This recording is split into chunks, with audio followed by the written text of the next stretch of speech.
Namaste. Welcome to the Yogaśāla Podcast. Today, I am blessed to have with me a very senior teacher from the Krishnamacharya Desikachar tradition of yoga and a mentor from whom I have received valuable teachings in Yogasutra and Navarasas. Today, I have with me R. Sriram. Sriram began to learn yoga systematically with Sri TKV Desikachar in the late 70s. He received private lessons and group lessons from him and attended group lessons with Sri T. Krishnamacharya. Under the guidance of Sri TKV Desikachar, he taught yoga for several years at the Krishnamacharya Yoga Mandiram in Chennai and contributed to the development of the then young institute. Since 1988, Sriram has been active in Germany, the home of his wife Anjali, where he has built a large community of yoga teachers, trained in giving individualized lessons, published several books relating to yoga on diverse subjects like therapy, sound, breath, mantra, and emotions, as well as a German translation of the Patanjali's Yogasutra, which is being widely used by the German-speaking yoga community in Europe. Together with Desikachar, he has brought out CDs of Vedic Chanting. Together with his wife Anjali Angelika, Bharatanatyam dancer and novelist, he has worked on and developed the subject of Nātya Yōga and published the book by the name Nātya Yōga. As a personal project, they have created the reforestation project Base Art, Nature Yoga in the Palani Hills in Tamil Nadu in India. I had this conversation with Sriram a while back, and while reading his book Natya Yōga, I had an enriching dialogue covering a wide range of topics around rasas, our relationship with our emotions, and much more. I am also very heartened to receive his encouragement for a retreat that I'm curating on this theme, titled Navarasa Immersion. It is a yoga of emotion experience curated by bringing together three streams of my personal and professional practice in the fields of yoga and yoga therapy, applied theater and Navarasas, and somatic experiencing trauma healing method. If you're keen to be a part of this immersive experience, you can find the link to the page with more details and the sign up form in the description section of this podcast. I hope you enjoy this conversation. Please consider liking and subscribing to my channel for more such content on well-being, leadership, and Indic wisdom. Thank you. So thank you, sir, for accepting my invite to be part of this Yogasala podcast. And I'm very excited to have this conversation with you on your book, Nātya Yōga, Peace, Passion, Pain, Mapping Emotions. Being a student of yoga and being part of some of the Antaranga yoga processes with my mentors, I have personally experienced a lot of power and transformative potential of engaging with emotions. In the popular notion of yoga, it does not usually figure how working with the emotions might be central to the practice of yoga and transformation. I look forward to how you view some of the ideas presented in the book. So, if we can start the conversation with one of the ideas or thoughts you have presented in the book, that there is a union between Indian art and yoga. Could you please elaborate how you see this union between yoga and Indian arts? One, there is a fact of externality. Let's say in arts, it's like, listening to some beautiful music or seeing dance or interesting literature. So it's sort of engaging our senses, engaging our body, engaging our external attention, and of course the mind. But if you take all the classical forms of arts, which I've come across in India, which I know of, whether it is music, dance, literature, or sculpture, there is always, especially music, dance, sculpture, etc., there is a very, very close link to sort of a spiritual seeking underlying the music, underlying the emotions which are coming out in the music or in the dance, or let us say, of course, the beauty which is behind a sculpture, to catch a certain spiritual perfection, And in yoga too, we are very much concerned about quietening the mind, making the body a little calm and making it a little centered, keeping the breath smooth and not letting the mind bother us too much, and being more at ease with handling the world. Although these are all the things which we are engaged with, underlying all that is always a spiritual seeking, which is behind all this. Without that, it doesn't make real sense. That's one aspect. The other aspect is it is because of this core, what we call spiritual seeking, that Indian music is that which it is, whether you take Hindustani or Carnatic music, classical music.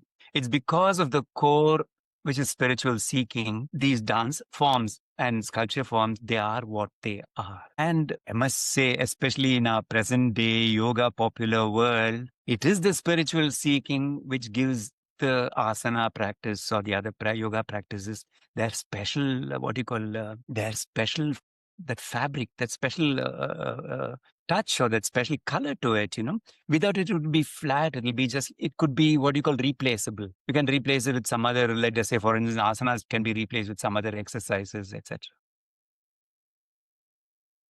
So that's why I feel there is a commonality in this deep spiritual understanding or the spiritual undertaking as a basis for going into yoga or arts, Yeah, that's very true, because when we watch a great performance, or sometimes when it's really sublime, it really feels the sense of elevation. And one of the things I'm also connecting to when you're sharing this is, oftentimes we hear from people around that you're a yoga teacher or you're a yoga practitioner. How can you get angry? How can you get so impatient? So since this book, you have explored in depth emotions in connection with yoga and arts. How do you look at this process also? Being a yoga teacher or a therapist and a practitioner, how do you feel your engagement with emotions, and how do you look at this entire idea of a emotion in the context of living? See, it is very easy for us when we talk of compassion or of love. These are all beautifully where we can say there is no conflict with our spiritual practice. You understand? Whereas if it comes to something like, let us say, anger or even fear, I think these are major disturbances and are not good for a spiritual path. It is true. I do believe that anger is a very disturbing force when it comes to, calming the mind, going into a meditative state of mind. Fear is not good at all if you want to go into a meditative state of mind. But even Yogasutra says very easily, Svarasavahi vidushopi samarudo abhinivesha. So this sort of fear, which is consistently there, which is something to do with, I don't want to let go of my life, So it is there even in people who have achieved great heights. This is what Patanjali says in Yogasutra. So, which means, in other words, fear is a reality. You understand? It might be a disturbance to my meditation, but it's truth. It's a reality. As far as our life goes, it's a reality. So in that way, even anger is a reality. It's a reality in the sense that we get angry. I know from my yoga teacher, Sri Desikachar, that's his father, Krishnamacharya, who we all revere as a very great yogi, who used to get angry. So anger is something which it is not easy to do away with. So is it indispensable? We have to put this question. Is it indispensable? See, there I am struck by the ideas of the kleshas in Yogasutra. So the kleshas are deep-rooted disturbances in our psyche. But the problem with the kleshas is they may be disturbances, but you can subdue them, you can calm them, but you cannot destroy them. That means they almost remain like some sort of a sheet for our psyche floor, the floor on which our psyche is sort of being sustained, So it's like you can't extirpate it or sort of destroy it completely. So it is there. But of course, our effort should be and will be to sort of not get disturbed by them, not get sort of overtaken by them. So all we can do is to try to keep them calm, try to keep them down, try to keep them very low. So it says, here also Yogasutra says, Prasukta Tanu Vichinna Udara. These are the 4 states in which you can take them. So they are either udara, which means they are really blurting out or, bursting out of us, anger, for instance, or they are a prasukta. Prasukta meaning sleeping in a latent state. So it's like the seeds of all the, of all the wild plants which we don't want, which are inside the ground in the garden.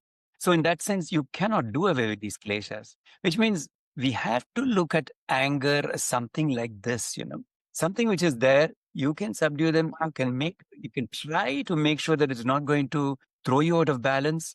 You can make sure that it does not come in the way of your compassion or understanding or fairness, but you can't drive it out. So it's better to know what is anger than to try to evade anger. I may not ever come to know how to come to terms with it. That's very powerful, sir.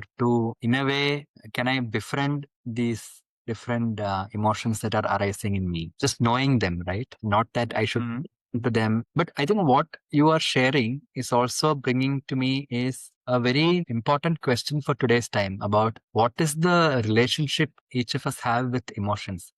Because oftentimes when we do coaching conversations in a corporate setup, a lot of time, individuals who are able to hold compassion for the other, I see that they're holding this ability or gift in shame, saying that if I show compassion, I will be looked at as a poor leader. Or on the other end of the spectrum, we also have a very glorified notion of wanting to remain calm without emotion. Like I was listening to a podcast of a very famous fitness trainer recently. So he was sharing so confidently that, okay, you feel low, you feel angry, that's okay. How do you overthrow it? Notice it now, how do you feel later? How do you overcome it? I think what you are saying is something very different. How do you know this emotion, which is so inherent and so fundamental to ourselves? I mean, am I getting that right? Yeah, I think so. Yeah, that's the point. It's not to engage in a battle with them. In battling with the anger, you need anger. To battle with anger, you need anger. You need to be angry with anger. You need to really dislike anger. You really need to say, no, I don't want it. So in that sense, it becomes a conflict. It becomes a fundamental conflict, of possibilities. Actually, this past 1 month, we've been having a journey through Ramayana with a cohort. We're looking at each of the main episodes in Ramayana from a reflective way. And it was so fascinating to see that the moments when Lakshmana gets angry or Sita gets angry, Rama feels upset. People are so fascinated. Oh, Rama can get upset. Sita can yeah. So I think our Puranas may have originally shown the humanness and it didn't perhaps look at emotional expressions as fragile. But today, when we read them, their emotional expressions also sometimes feels like is that weakness. It takes a while for people to relate to them as human beings also. So do you think maybe over glorification or making some things beyond human has led to a certain differential engagement with emotions, or looking at emotions as something not great to experience? See, we have mentioned this even in the book initially. I think trying to separate emotions and thoughts is a basic problem, So that means I mean to say that thinking is almost equivalent to feeling. In sense, what is a feeling which doesn't carry any thoughts behind it? Or which are the thoughts where there is no feeling behind it? If we go into a retrospection, where are we going to find thoughts which are free of feelings or feelings which are free of thoughts? So make a very radical segmentation of thoughts and feelings is an initial blunder. Why I'm saying this is, so we have this idea of moral and justice. Yeah. So actually, if you look at the question of justice, I mean, even if you take in a modern context of a court and a lawyer and a judge, etc. So the words are written, the text says very clearly what is just and what isn't just, what is the right, approach or right answer. So these are all written words where free of emotions, in a certain way. So when we are going by it, we will not arrive at an answer which is really correct for the moment, for the situation. I'm not saying justice can never be meted out through a court. I'm saying that the way we approach justice, it is necessary to run a society, but we cannot run day-to-day life along the same pattern. You understand? We cannot, supposing I was a lawyer, I cannot settle my family issues with children and parents and all this by having some laws for how a household should run. It doesn't work. Yeah. And you can carry it on to let us say, a small company also, which is not a family business, but let's say some 20, 30 people working together with a hierarchy of owner, managers, etc. But of course, you can carry it over to a huge corporate organization also. So it is not very easy when it comes to leading and handling emotions. But they are, as I said, they are a reality. So you'll have to see that they are a reality. There is behind the emotionality of somebody also reasoning. That reasoning might be wrong. You have a reasoning why you are not accepting his emotionality. So that means you are emotional about your reasoning, and that person is having some irrational thoughts based on his emotionality. So the two will have to meet. So you will have to meet at an emotional and at a sort of thought or rationality level, So otherwise it will not work. It will be very, very difficult. So we cannot glorify, let's say, justice or morality or thoughts or, principles, along which things run, and give emotionality a second place, because as Ramayana itself shows, Sita is angry, Rama is crying, and Lakshmana is scared, and God knows all these things are happening. So actually, if you look, Hanuman is the only person who seems to be fairly beyond all these emotions. Amazing, So, which means these emotions, because Sita is angry, she establishes certain facts. It's because of her anger that she is able to establish some facts. No, she has to go to the forest. We have to be alone. We have to do that, etc., etc. And because of his his lamentations, Rama also establishes certain things. So these emotions of all these people are making things happen, driving the story, driving history. So in that sense, we cannot place emotions sort of secondary or a dirty role when it comes to yoga. Because if I wouldn't be scared, let us say, I'll say, oh, I'm doing yoga, I shouldn't be scared. Yeah, I know I shouldn't be scared because, I have to wait another 2 hours before I can get my food because I'm still far away from home. I shouldn't be scared that I'll faint or something. Just be courageous and just be strong. Or I shouldn't be scared because it's a long way to go home or it's very dark in the night. Just be strong and, firm and courageous and fine. So this fear is okay. Something bad and I'm trying to control it. If I thought I can control all fear, nothing can touch me. I'm the master. I have done yoga. I am the master of myself. Is going to be disastrous for a yoga practitioner to lose that fear of, let us say, fate or higher forces or the role of the environment on us or the other people on our well-being, the role other people play in our well-being. To ignore all that and to say, I don't have fear, I don't care for anybody, it would be disastrous. So even at that level, something like fear plays such a good role. One should not relegate emotions to a sort of corner. Thank you for sharing that, sir, because it's a very important idea to be relearned or unlearned, that to look at the emotional landscape as something to be seen and known rather than to be conquered or shut aside. But exactly, that also brings me to the one very important theme that you have shared in the first chapter around the disconnect or the schism between the body and the mind. And even when it comes to yoga therapy or healing treatments in general in today's time, there is a very diverse views on what to engage with.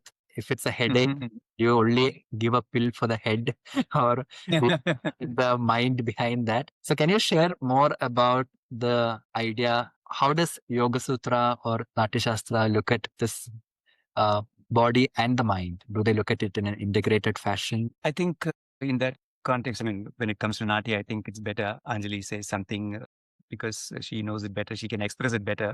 Sure. But coming to yoga, we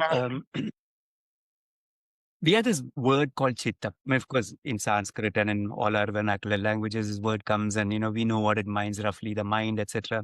But actually, if you look into Yoga Sankhya, chitta is buddhi, ahankara, and manas. Yeah. So this chitta is a little complex. And if you look at development of, let us say, a human being or a living being, or even the prapancha itself, what do you call the cosmos itself, the panchabhutas, the 5 elements, they are here already in buddhi, ahankara, manas. That means in the chitta, the 5 bhutas, but in a more subtle way, more of akasha, vayu, etc., and less of the non-subtle bhutas. But if you go to body, is more of the gross elements and less of the more subtle elements. Yeah? So in any case, the difference between body and mind is, if you look at it from the Panchabhuta point of view, there is none. It's only a question of doses and percentages, of the lot of setups. Let us say, from a modern science point of view, biologically they are the same. They contain the same material, the body and the mind. So this idea of breaking the body and the mind into two, or disengaging them as two different things, it is not so common in Indian thinking. I think this is something which has become more more pronounced through the influences which we have had from the Western thinking. So the body-mind disparity or dissociation is not only historically maybe relatively new, but it's also something which is very wrong, I would say, because of course chitta is chitta and kaya is kaya. And if you look at the Yogasutra, it says chitta vritti nirodha is yoga, but without a kaya vritti nirodha, that means the vritti, or the activities of the body, they are not what you call bundled together, they are not settled down. They haven't settled down. Chitta vritti nirodha won't be possible. That's why Yogasutra speaks of Ashtanga Yoga, of angas which relate to the body, to our physical life, to our external life, to our physical body, etc. And the antaranga sadhanas, which are more to do with the mind. So body and mind, you cannot really separate them. And of course, not at the time of Freud, not at the time of even Jung and all. In that century, it was not so prominent. It's become very later 20th century, second half of the 20th century, after the World War, etc., with all these big new psychologists wave and all that. It's almost, let's say, a very trite thing for even a modern Western psychologist to say, yes, body and mind are very, very closely related. But what yoga says, they are not closely related. They are the same. Two aspects of the same thing, But at least in modern psychology, we have come to the point where we have understood that they are very, very closely linked. And I think also some new fields are emerging which are bringing it in a roundabout manner also, no? Like a lot of the mindfulness activities these days essentially are, you walk with each step, each sensation of the body, or you do certain things in a certain way. So it's basically working with the body in a very focused way to bring a state of equanimity to the mind. I have seen this with many students. Some of them are somatic experiencing practitioners. Some have doing therapy with such therapists. Sometimes at the end of an asana class, they say, this was exactly like my somatic experiencing therapy. See, there is a very brilliant Yogasūtra, Hariprasad, in the 3rd chapter, which talks about Samyama. Samyama means deep meditation. So the idea is you do over a long time a deep meditation on the indriyas, on the sense organs, yeah? And by doing it, it says, by doing it, you can develop a very, very fast mind, and the karanas, which means the body, etc., become very special, become very different. So what this discloses to us is as follows. See, in day-to-day life, mind and body have one difference. Mind can be very fast and body can't match with the mind. So I can be there, but when I'm running, I can be there, but I'm still jogging here.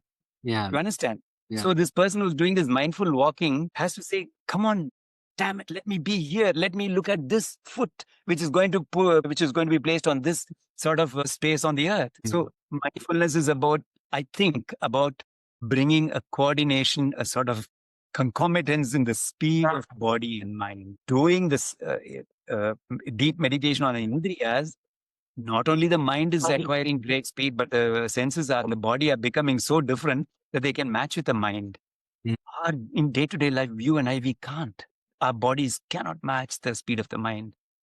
So that places a difference, definitely. And it's not a time speed, it's also a space speed. speed and space in terms of space. I think that's a critical idea to also remember about the Kaya Vritti Nirodha, not just the Chitta Vritti. And Yeah. to take this as a one continuum, the mind Mhm. and body. The other one important sentence that really struck me from this chapter is, I'll just read it out. In the context of emotions, it is important to remember that dispassion is not about removing or overcoming passion, but it is the very starting point of compassion. I think this dispassion as a word itself is a very misunderstood and Yeah. word from yoga space. So if you could share more about what are you implying here in the context Yeah. of emotion? Yeah, as you said, dispassion is a difficult word. In fact, one of my early readers, she's American, and she said, dispassion doesn't, it's tricky. I thought about it and said, no. Hmm. One can always relate to the etymology or the sort of root of the word and not with the way we have sort of changed it by our day-to-day use. So dispassion is, for me, it's a type of passion where there is a distance to the passion, where we are not embroiled or we are not sort of trapped in the passion. And see, how do you translate the word vairagya, for instance, into English? So many of us, we know Vairagya from all the vernacular languages. And of course, there's a Sanskrit word and it has to do something with raga, which means desire and, being passionate about something, and the sort of disengagement with it, like the dis in English or coming from Latin. So how do we practice Vairagya? So this is the classical idea, which also goes with the subject of emotions. Are we in Vairagya if we are totally disengaged with what is around us? And if we are totally aloof to what is around us, and if we are totally, not only disinterested and disengaged, but also careless about what is around us. We don't bother at all what is around us. And I sit quietly and meditate here when it is burning next door, Can I? And if I can, is that Vairagya or is it foolishness? Am I a yogi or I'm some sort of a fraud who's proving for some Instagram photos or something, that nothing touches me. Vairagya cannot be a lack of understanding of awareness of what is going around, So Vairagya has to do something with knowing what is passion, but having distance to it. Knowing, because see, compassion, I don't want to go into the word compassion as such, but sort of it's because of my understanding the emotions, as I said earlier, that I can disengage myself a little bit from the emotions. Only by relating to, trying to get to know what is anger, can I sort of release myself from the anger within me. Yeah. So the same way, if somebody is cruel to me, I can only disengage myself from the anger by understanding, where that cruelty of the other person is coming from. If somebody is pleading with me for something and I want to be dispassionate and say, I'm a yogi. I don't want to be bothered with your problems. I'm leading a peaceful life. Don't come to me with your problems. So maybe it's a very foolish, nagging of the other person, but it's by understanding where that nagging is coming from that I can make the other person stop nagging me. In that sense, compassion, being able to go into what is around us, it is very, very much part of the way of developing dispassion. Like by going to by developing compassion with somebody, I can develop dispassion to that person. So from sitting in the office and thinking, oh, how's my child? How's my child? How's my child? Is it doing well? Is it doing something mischief? Is it doing something bad? Etc. By having some compassion, knowing what is with problems or where its problems are coming from, I can disengage myself while I sit in my office and do my things. That's what I mean. Yeah. No. So I think this the way you have framed how that dispassion becomes a starting point for compassion is truly very relevant in today's times. Because just to take it back to a very daily example, now in India we are entering the election year, and every input that we get from media is on creating a certain kind of either anger or displeasure, or it's about heightening emotions basically to a certain tempo, right? From what you're sharing, what I'm also in touch with is, unless as an individual I learn to practice dispassion or disengage from what am I receiving from the world, I can even stop seeing each person as a human being. I can easily attribute labels, and my engagement itself can be filled with emotions but lack compassion in a way. right? Yeah, sure. Yeah. No, this is the other end. I spoke a little while that time about, compassion being necessary for getting into dispassion. So this is, of course, very true because to develop real compassion and not to put our own opinion, understanding, or goals onto others, it is very, very important to have some distance. Yes, it's a problem because so many people are having problems with their mothers and fathers because the mother and father have put too much of their own fears and ambitions into the child. Mm. Yeah. So there was not real compassion. Oh, I've got a child and it's beautiful and I wanted to grow well and it's got needs help to come into the world. It was not that sort of a compassion, but along with it went a lot of personal fears and ambitions. So this lack of dispassion, lack of what you call distance and lack of vairagya, as we may call it in yoga, Mm. it's very difficult. Yeah. So once you're able to say, take away this sort of, and say, the child, it's going to do itself well. It's going to come out well. And I look at this child as it is and don't get too much engaged with its things and keep my own distance to it. I will be able to have much, much more real care, the care which the child needs, not the care I want to give the child, not to bring it to that point where I want to see the child, but to really know what the child wants and to be with the child, to be with its feelings. As a word, even compassion, if you go to the etymology, with the passion or with the emotions of the child, So you be with the child, with its emotion, with its feelings. So to be with it, I have to first remove my own feelings a little bit away from the scene. So I think this is something we have to learn because in yoga, compassion has a very, very high place. And to be able to acquire that type of compassion, I mean, vairagya, sort of deep vairagya is very important here. Thanks for sharing that, sir. So I'll just share with you two spectrum of group of people get in touch with.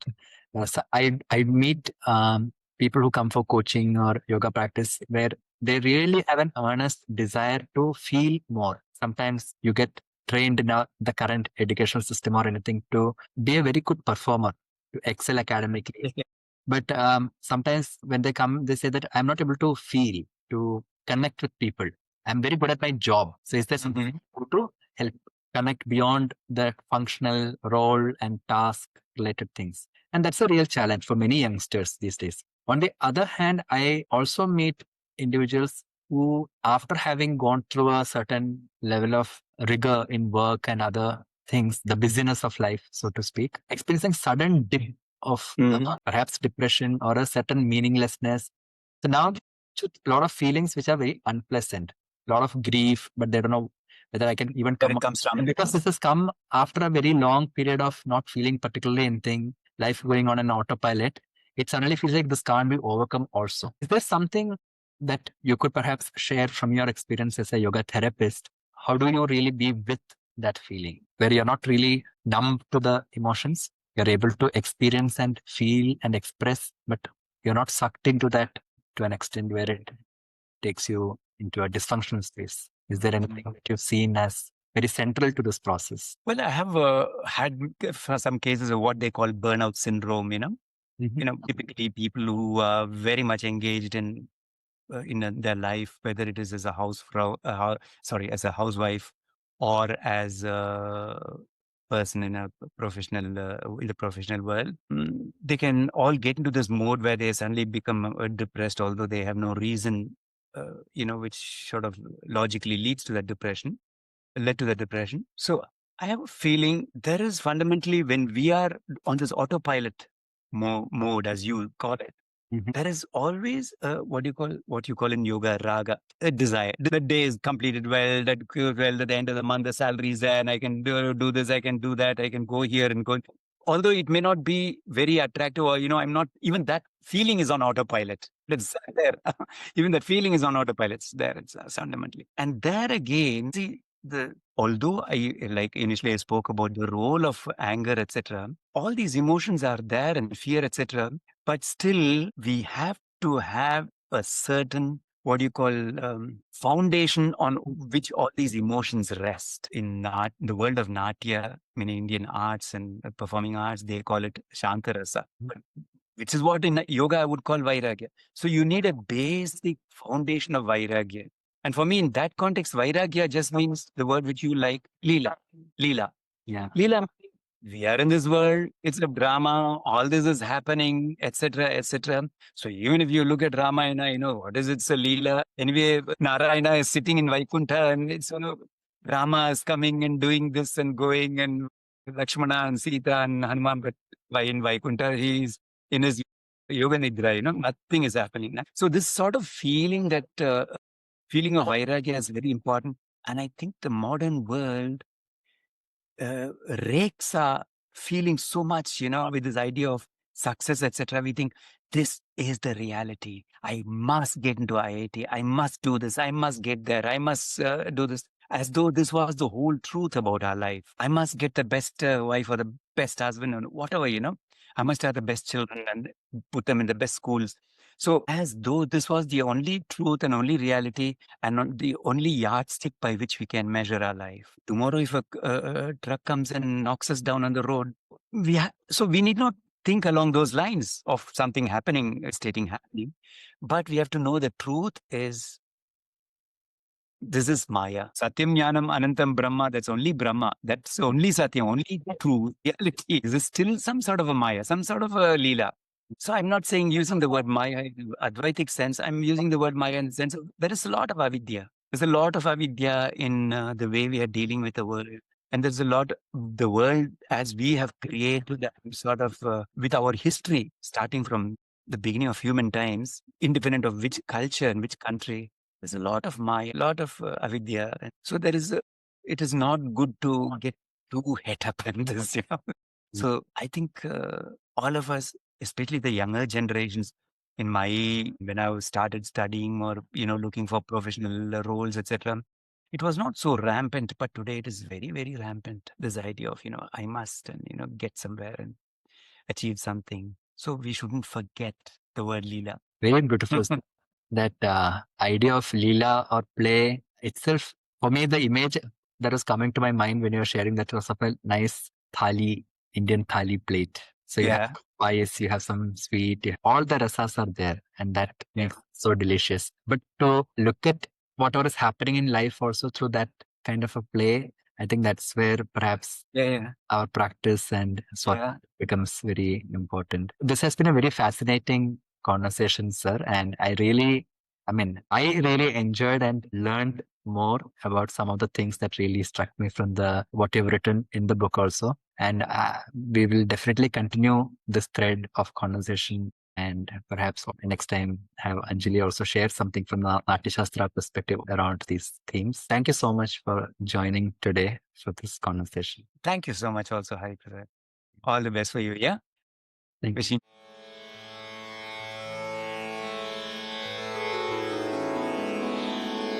Re re re re re re re re ga ma ga ma ga ma da da ma da ni da ni